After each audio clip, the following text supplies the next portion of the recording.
Kembali lagi di Good Morning pemirsa, di tengah harga kebutuhan pokok yang melambung, belum lagi kebutuhan menjelang lebaran yang banyak ya, waspada dengan kriminalitas. Komplotan ibu-ibu di Kabupaten Tangerang, Banten melancarkan aksi pencurian emas dengan modus pura-pura menjadi pembeli. Mereka memanfaatkan kondisi toko yang sedang ramai. Ya, sementara itu ada juga di Kalideres, Jakarta Barat. Kali ini seorang pemuda dihajar warga setelah terpergok hendak mencuri sebuah sepeda motor. Motor, Pak. Komplotan ibu-ibu berhasil kabur setelah mencuri emas di sebuah toko emas di Pasar Cisoka, Kabupaten Tangerang, Banten. Dari rekaman CCTV, para pelaku tiba dengan menggunakan mobil SUV putih Senin siang. Pelaku kemudian bergiliran turun dari mobil lalu berjalan menuju toko emas. Kondisi toko yang ramai membuat pegawai toko lengah hingga para pelaku berhasil mencuri 7 kalung emas seberat 48 gram, senilai 22 juta rupiah. Pemilik toko mengatakan komplotan ibu-ibu ini berjumlah 6 orang dan berpura-pura hendak membeli emas. Pencurian ini diketahui setelah pegawai toko menghitung jumlah emas di etalase. Kepolisian Polsek Cisoka tengah menyelidiki kasus ini.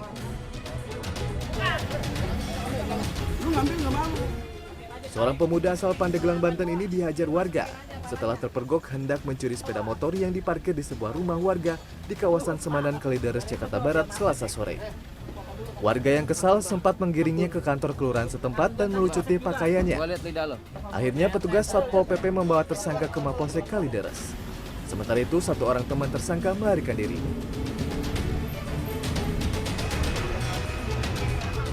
Kebakaran melanda lantai 3 dan 4 yang dijadikan perkantoran di sebuah apartemen di kawasan Kemayoran, Jakarta Pusat, Selasa siang.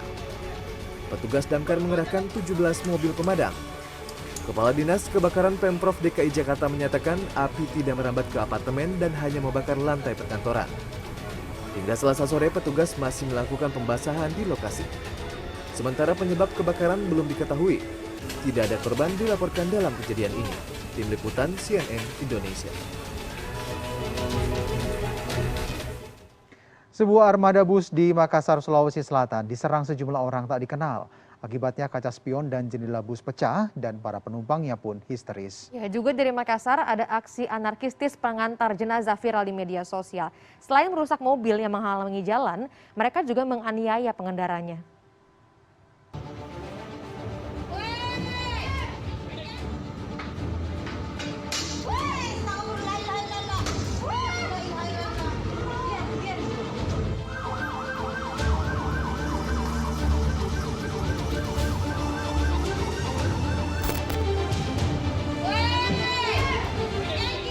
Sejumlah pengendara motor ini tiba-tiba mengancam dan mengadang armada teman bus Transmami Nasata yang tengah melaju di kawasan industri Makassar, Biringkanaya, Senin sore. Saat bus berhenti, dua orang yang emosi mendesak sang sopir turun. Tapi tidak digubris oleh sang sopir. Akibatnya bus jadi sasaran perusakan.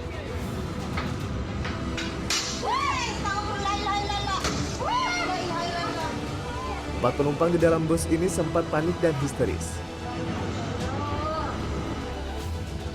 Peristiwa penyerangan sopir bus ini terekam video penumpang dan viral di media sosial.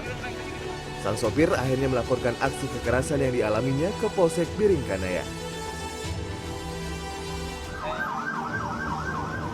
Aksi anarkistis rombongan pengantar jenazah di Jalan Perintis Kemerdekaan kilometer 9 Kelurahan Pacarakang, Kecamatan Biringkanaya, Makassar, Sulawesi Selatan, Senin siang viral di media sosial.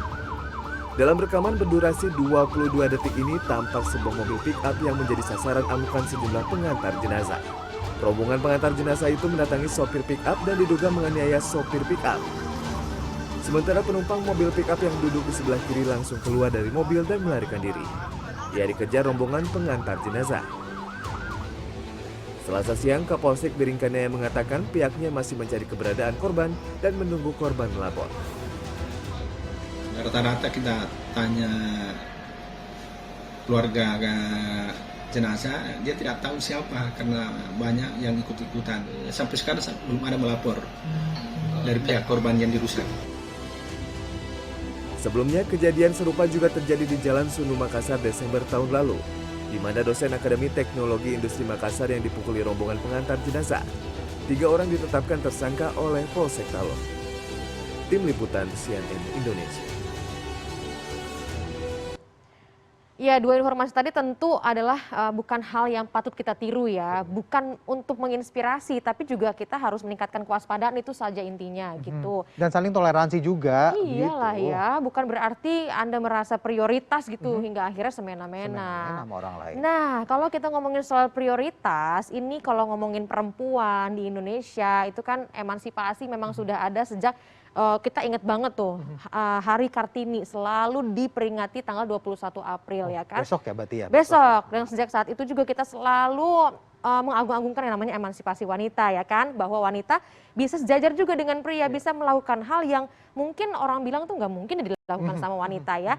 Nah, untuk merayakannya komunitas inline skate di Kota Malang, Jawa Timur bermain sepatu roda dengan menggunakan kebaya. Keren sekali Wih, itu kan? kebaya susah banget itu main Iya. Indonya itu susah, apalagi pakai kebaya. Nah, beda lagi nih di Bandung, Jawa Barat, tim sepak bola Persib menggelar acara fun football bersama komunitas sepak bola perempuan. Mau tahu seperti apa? Berikut kami hadirkan informasinya.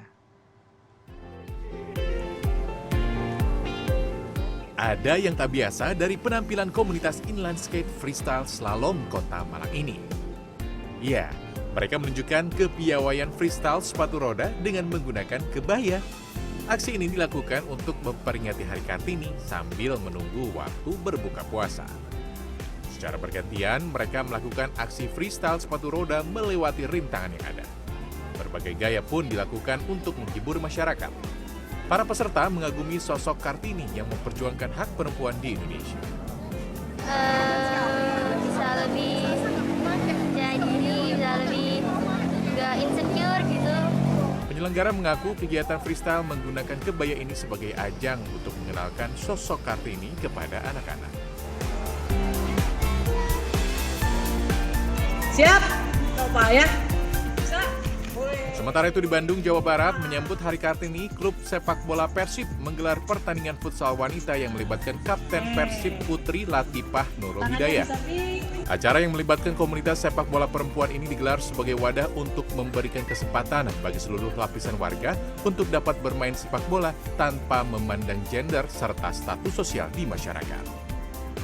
Kita fokuskan ke program charity Persib dan kebetulan hari ini memang kita laksanakan bersama perempuan satu komunitas sepak bola perempuan namanya PN Sentimen dimana dalam memperingati Hari Kartini.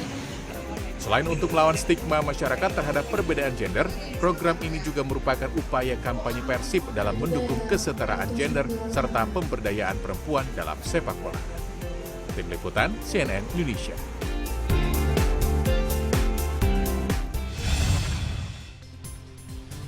Usai jeda kami akan mengajak Anda menjumpai tradisi Ramadan di sejumlah negara. Ya, salah satunya di Irak, di mana para warga menikmati gelaran festival dengan mengenakan kostum tradisional. Sesaat lagi ya, tetap di Good Morning.